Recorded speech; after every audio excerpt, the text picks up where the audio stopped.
নমস্কার বন্ধুরা, পার্বতী রান্নাঘরে সবাইকে স্বাগত জানাই।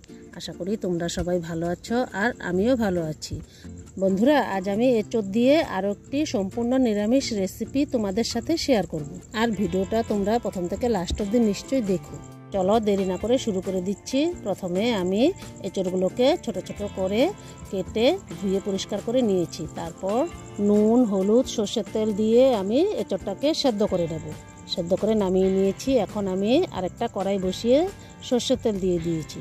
তারপর আমি টুকরো টুকরো করে আলু কেটে রেখেছিলাম, সেটাকে তেলের মধ্যে দিয়ে একটু নুন হলুদ দিয়ে ভেজে তুলে নেব।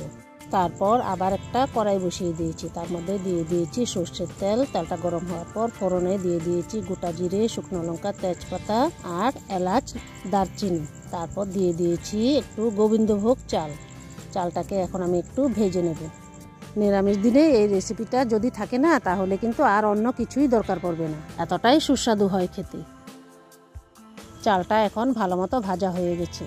তার মধ্যে দিয়ে দেব সেদ্ধ করা এঁচোড়গুলোকে, দিয়ে আবার নেড়েচেড়ে ভালো মতো মিশিয়ে দেব। এখন আমি দিয়ে দেব কিছু গুঁড়ো মশলা।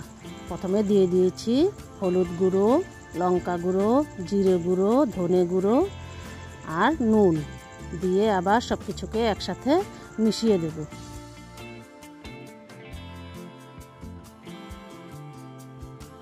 এখন দিয়ে দিচ্ছি আদা বাটা।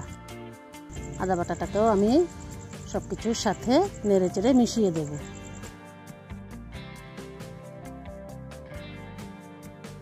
এখন দিয়ে দিচ্ছি টক দই।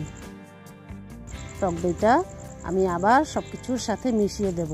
তারপর ভালো মতো একটু কষাতে থাকবো যত অবধি না তেল ছেড়ে আসে। মশলাটা কষে যাওয়ার পর এখন দিয়ে দিচ্ছি হালকা গরম জল। গরম জল দেওয়ার পর আমি আবার নেড়েচেড়ে মিশিয়ে দিচ্ছি।